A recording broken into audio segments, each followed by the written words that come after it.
I remember. Yep, this happened very recently. We might all know what that is. At least the ones we here do at the table.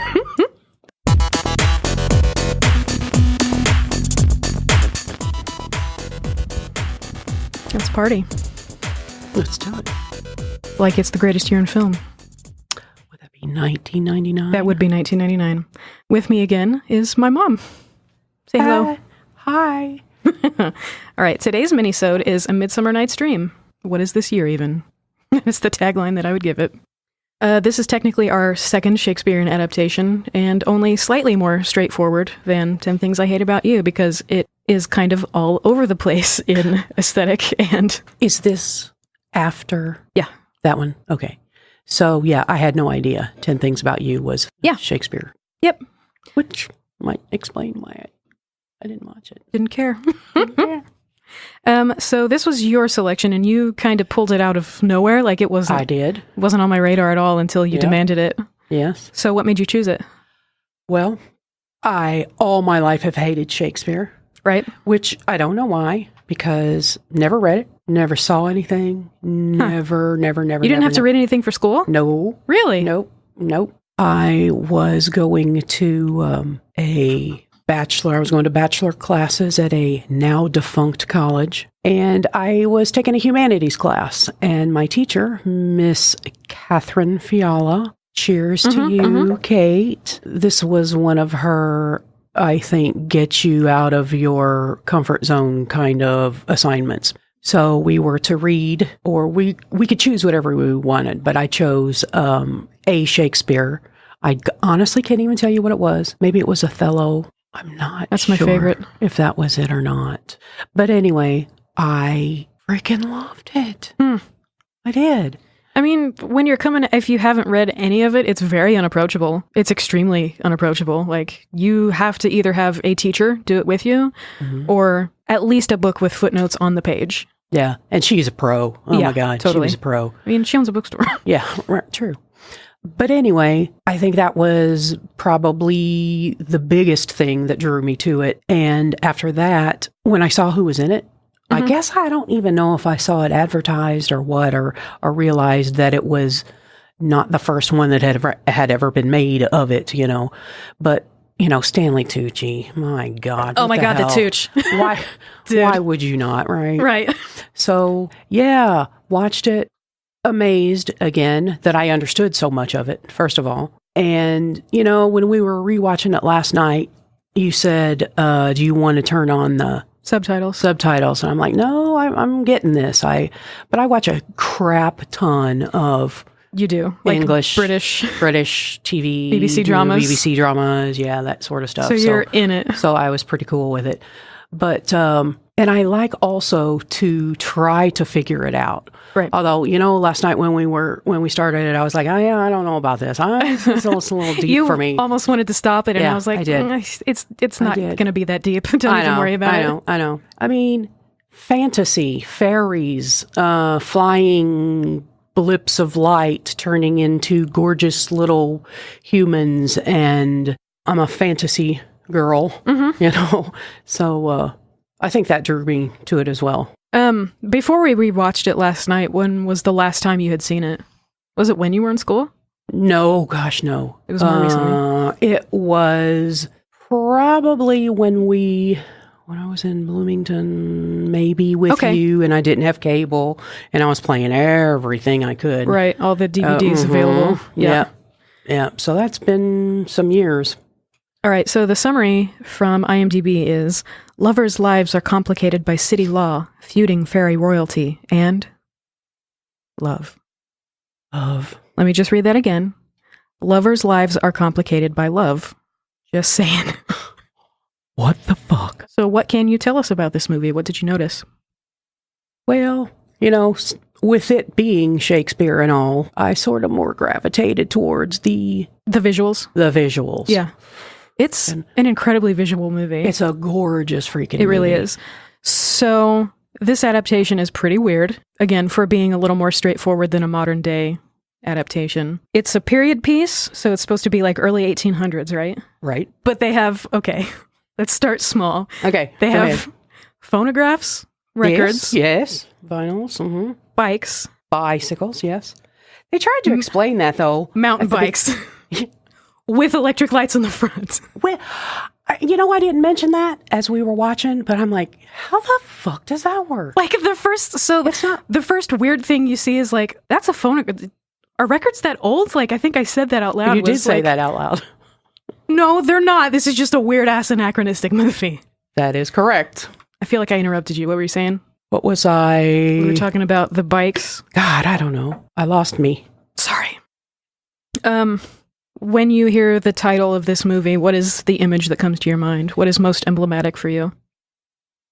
Still Shakespeare and how much I will never, ever, ever read or watch or okay, that's good. That's fair. view. Yeah. Seriously. Even after watching this. Because I've heard the title my whole freaking life. I feel like I have maybe read it once because I remember having a little bitty Scholastic copy. A real thin thing, and I would have had it before I got to high school when I started to, like I said, read it with a teacher and actually understand what was happening. Mm-hmm. I don't think I ever made it through that one, but I know I started and was like, what the fuck ever? Like, I'm done with this. Like, I don't even know if the play that's in the movie at the end that the dudes do, that all the dudes come together and do, I don't even know if that was really in the book because I didn't read the book. I think I'm assuming it was. So I was, while that was happening, I was going through the TV tropes page. There's actually not a page specifically for this movie. It's for the play, and all of its adaptations are all kind of wrapped up in the same thing.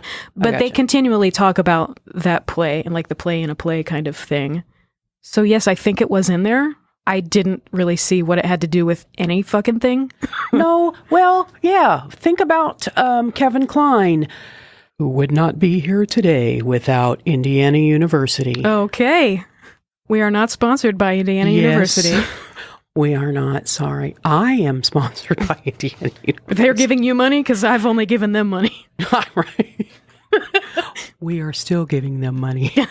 They are going to continue to ask for my money forever. Good luck, guys. Yeah. Good luck with that. $20 Let me know a that month. goes for you. But no, didn't you feel Kevin Kline at the end when he was looking out the window and he had his necklace that they were awarded probably now our theatrical troupe of the king. It felt so weird because most of the movie was about these couples, and then at the end there's this play, and like... Which stole everything. He's only half of a couple. Right. That happened and is not even a couple anymore. But his life was better. His life is better now. I think his wife will respect him more. Maybe. But still, they didn't revisit that. They did not revisit that, and that really made me mad. Yeah. But that probably had nothing to do with anything. Maybe not. Maybe not. But honestly, I really didn't give a shit about the couples. No. I wanted to see Stanley Tucci. Right, exactly. And I needed Kevin Kline to happen. Right. Because he's wonderful. So one thing I did like about it is that everybody just was able to have their own accent. Like, they didn't force everybody into the same RP kind of... Right. They just, well, you're American, so that's what you got. I liked that. And, I mean, even if they kind of were mainstream or sort of sucky actors or actresses, they still pulled off that monologues like freaking... badass. Callista Flockhart really surprised me. Like, I think she was halfway putting on an act. Like, I think she was maybe angling toward Irish because it's similar to American. And fast. She did good, yeah. She really did. She was a very good one. Christian Bale, isn't he like whatever. Irish or I don't know what the hell he is. Do you know, Sarah? But he's something not American. I think you're right.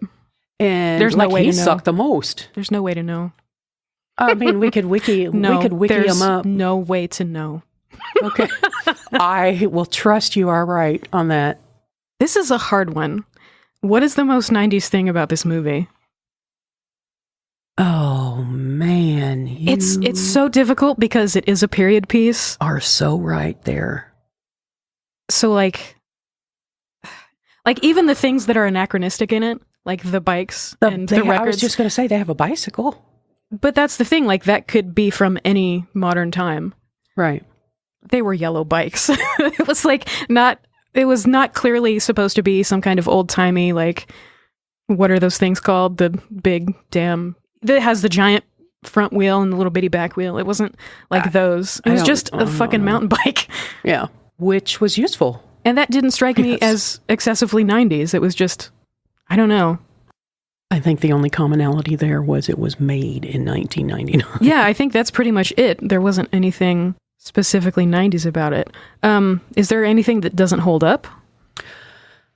Oh, wow. I want to say no, only because, again, it was fantastical. Fairylands. I mean, from now till the day we leave this earth, there are going to be fantasies made, written, movies, that sort of thing. So, boy, that's a tough one. I just don't. Tell me what you think. I think just like thematically, like Shakespeare is going to get rustier and rustier because it is so much about like, okay, well, she's saying no, but we're going to make her say yes. That's gross. Like we can't do that anymore. Yeah, you did make a comment during, as we were watching it last night, where Doolally was grabbing on to Doolallyette's okay boobie. And, yes. And you're like, dude, consent. She wakes up and says no, like, stop that. Right. Put on your fucking pants, bro. Right. And of course, he was... Exact quote. Fully undressed. Yes, fully. He's just out here. Yeah. We didn't get to see it, though. No, we did not. Maybe next movie.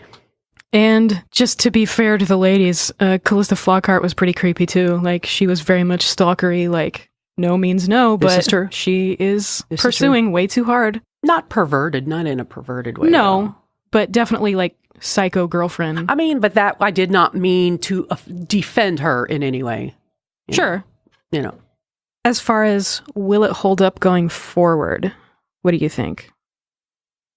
No. You don't think so? No, only because I think, let me ask you this. Are you talking about the movie itself? Mm-hmm. Yeah. Probably not, because I think less and less people are going to give a shit about Shakespeare as time goes by, and then there are all of those trappings. That's just what I think. I wonder if you could do, like, if you did a closer adaptation of, like, it's actually taking place when it was written rather than in the 1800s. Now, 100%. Or halfway between. I could totally... No Stephen Tucci. Stanley. Stephen, whatever the hell is. Two horned head He's adorable. faces. He oh my is God. Everything. That, I'm telling you, that's worth watching the movie. It really is. Like, yeah. I was not looking forward to watching this. I saw his name on the screen and was like, oh, fuck yeah. Oh, here we go. I noticed you getting into it. Oh, man. The fairies, I think the fairy stuff was actually pretty decently well done. Like, I was surprised at how not 80s it looked. Like, as far as, there is so much glitter here, but... Glitter was off the char. Chain. Oh, chain? Is that what young kids say now? I don't know. Hello, fellow youngsters or whatever. Like, no, I don't know. It's kind of interesting because there's this place sort of between realism and something that is hokey because it is. But I think that stuff like the fairy wings and their, goblin people that looked horrible. It was almost like bad in a way that was supposed to be like, this comes from a stage play. And so it's meant to be kind of hokey. Mm-hmm. It felt a little like, some of it was very impressive, but some of it was like, we know what we're doing. Right. We know what this is. Right. I actually think that stuff, the fairy stuff, will probably hold up in a way. Like, it's going to look a little more labyrinthy going forward, but... Now, are you talking if there were a remake? No, let's remake it. I mean, that's the thing. I think it's worthy. People are going to be remaking Shakespeare. Of a remake, yes. I mean, it's not going to stop. But, I mean, going back to the consent thing, I think that Shakespearean comedies are going to look worse and worse as time goes on. But at least the dramas are like, this is meant to be bad stuff. Right. But if it's meant to be happy and it's meant to be everybody gets married at the end, it's going to get more and more gross. And who doesn't want to sleep up in the trees in a with nest? Fairy lights in a nest, right? Damn. It was very cool. Oh, man. Unless you've got Kevin Kline as a freaking donkey with 2 ears and adorable. a dong. Don't even. Yeah, they did. I mean, they addressed the dong. Shakespeare is all about that. He seemed to be happy with his very dong. obvious sexual innuendo that is basically just uendo. Good one. Thanks. So is this movie good? How innuendo. Oh. That's better. Is this movie good? Or do we just like it? Or is it bad? I liked it. I would again watch it just to catch more things because I feel like there's got to be more to it. Don't you think? Or does it just suck? I'm sure it means something if you know the play. Maybe if I read the play, not going to happen. Right. So me neither. I don't like the comedies. Maybe we're done. Maybe we just need to break that DVD in half. I don't know. If anybody wants it, call me at beep. Yes.